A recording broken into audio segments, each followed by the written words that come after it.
The presenting sponsor of this episode is Scratch. Scratch is an innovative new yarn and craft supply shop located in Lebanon, New Hampshire. They're committed to providing a beautifully curated selection of yarns and supplies for knitters, as well as roving, tools, and kits for needle felters. Their shop also features embroidery, sewing, and select fine art supplies. Scratch operates with the guiding notion that makers are curious and creative and should be able to find exciting, high-quality materials to work with all in one place. Scratch is also proud to offer Yarn Club, a monthly yarn subscription box that brings you gorgeous, hand-dyed yarn in nature-inspired colorways. You can find their full selection of yarns, notions, and supplies on their website at scratchmakerspace.com and on Facebook and Instagram at scratchmakerspace. Podcast listeners will receive a 15% discount with the code 2BROADS. That's TWOBROADS. Again, you can find them at scratchmakerspace.com.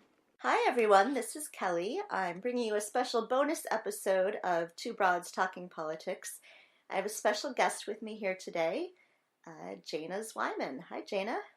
Hey, thank you so much for having me. Yeah, thanks for being on. So people who've listened to this podcast before have probably heard me mention Jayna when I talk about Craftivism.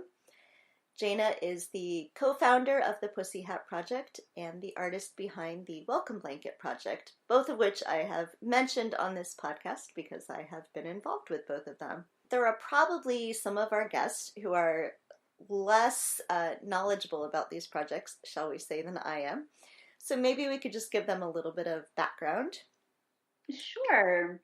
So, first of all, thank you so much for participating in both, because both of these projects are so dependent on people becoming involved. The Pussy Hat Project began right after the 2016 election, and it began in support of the Women's March, and it had two main goals. One was to create a strong visual statement at the Women's March, really kind of separating it from all other marches visibly. Mm-hmm. And the other part was to create a way for people who could not march but supported the idea of the march and the marchers to be able to participate in a physical way.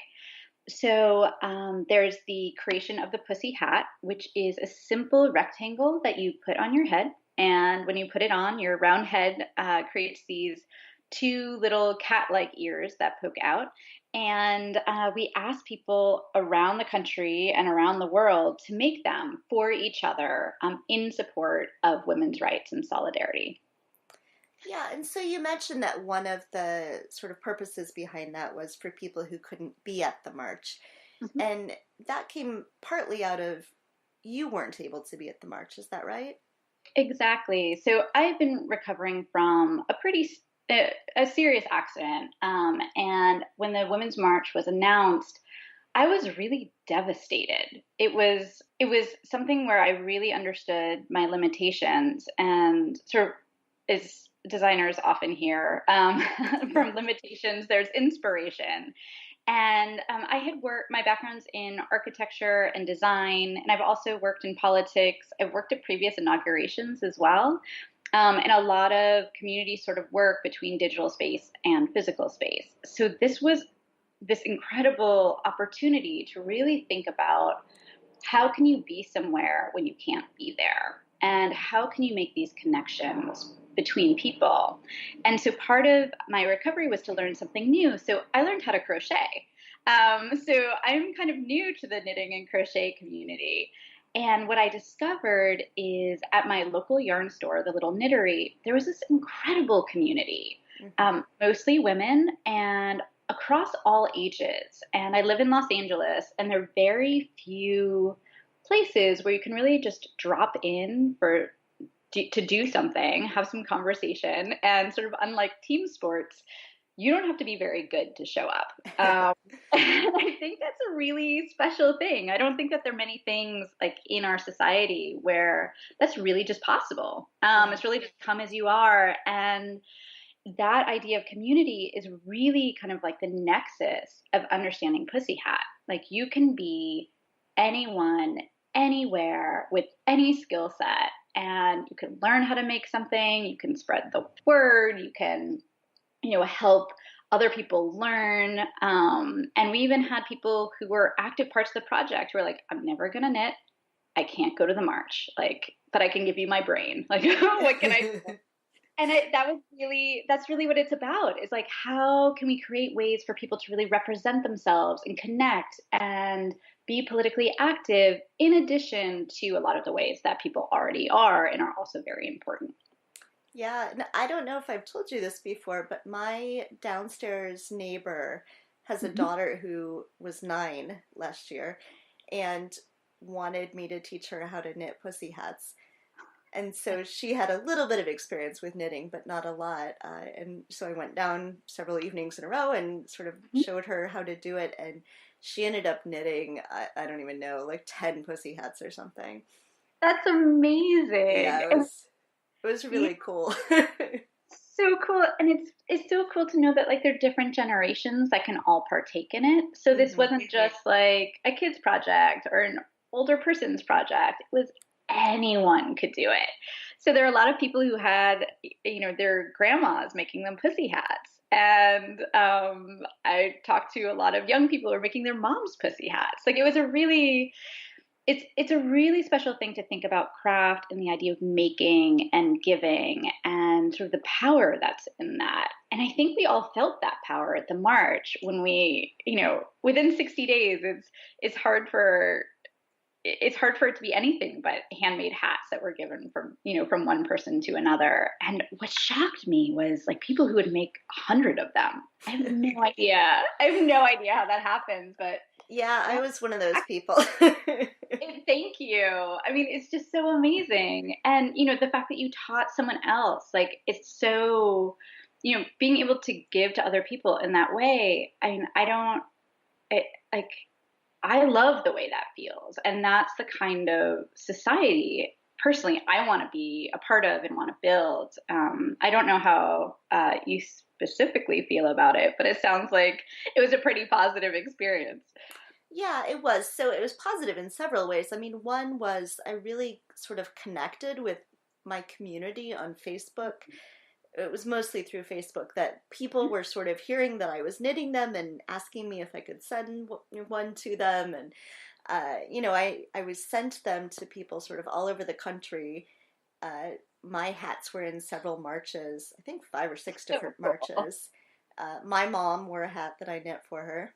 Yeah, Mhm. I was at the Chicago March and she was at the Cleveland March. So that was really cool. And one of the hats that I knit was ended up being on one of the mothers of the movement who was speaking at the DC March. That's So that amazing. was really cool to see pictures of her at that march wearing one of the hats that I knit. And I didn't know her. It was sort of a random, connection through various people, but it was Great. very cool. It's so great to hear because it's creating those kinds of connections. I think that will start really, or can, I think it's those connections that will really help us move forward. Like as we get outside of sort of like our news cycle and our silos, but really connect as individuals supporting each other. I think, you know, I. I think we do move forward, and I think it's really exciting. Yeah, did you think that it was going to be this big? I mean, obviously that was the goal, right? But Yeah. did you have any idea it could get this big? Um, so as a designer and as knowing sort of these numbers and the idea of how do we create these connections? How do we get a million hats out there with this super, super tiny team? Like what has to happen? Like how do Hmm. we create this platform and network? That it was designed for it to work that way. But you never know when you put something out into the world what kind of life it's going to take on. And it's involved so many people that it's even if the numbers seem like kind of the same, it's so beyond my wildest imagination. And the way in which people connected and the way that I have conversations with people, whether or not they know what my part was in the project, if I just wear my pussy hat around, I connect with people on a different level almost immediately. Hmm. And I didn't know that was going to happen. And I think that that's such a unique and special part of this project. And it was a hope, but but sort of at that scale, it's really overwhelming. Like I still feel like I'm processing exactly sort of what that means, and sort of the afterlife that it's had also in terms of like being part of a museum or receiving awards and stuff like that. Like that was never part of the idea. It was really, this has to happen. We have to make something that really stands up for women's rights. And we did, which is incredible. So yeah, it went beyond sort of the expectation by a long shot. And I think it's that personal side to it that I think really gives it its true power. Yeah, I was just thinking that today. I was on my way home from work, and it was very cold out, so I was wearing my pussy hat. And Mhm. on the walk home, three different people said to me, "Oh, I love your hat." Oh, So it's kind of, it's so still, yeah. it is today the 1 year anniversary of waking up and realizing the horrible world we were in. So, it has a little bit of special meaning today, I think. Mhm. But yeah, no, it still definitely has that sort of personal meaning to people. Yeah, even in Chicago, where I think everyone is just so nice, it's even more so. So let's move on then and talk about the Welcome Blanket Project Yeah. too, because that's, of course, how I've gotten to know you. Mhm. So Yeah, I'm so lucky. uh, the feeling is mutual. so, so the Welcome Blanket Project, it was interesting to me. I think I first heard about it through the Pussy Hat email list. Mhm. I think it was announced that way, and that was probably the first way I heard about it, and I was immediately really excited about it. And that was even before I realized it was going to be displayed in my neighborhood. So cool. And of course I would have been knitting a blanket anyway, but I would not have been so personally involved. Mhm. But can you talk a little bit about sort of how you came up with this idea? Yeah. So I sometimes feel like I should come up with an idea where I'm like, one day I woke up and this was what it was going to be. But I think with Welcome Blanket, it's in some ways it's very simple, but it's also a complex project too. So my start in knitting is actually through architecture school, and I got this fellowship to go to Haystack Mountain School of Crafts, and I had a proposal to learn sculptural knitting because I thought about yarn as a line that becomes a surface and becomes an object or a 3D form. Mm-hmm. And I was interested in how information can get coded inside of knits and pearls, basically. And so I've always sort of thought about this sort of abstraction that becomes something solid.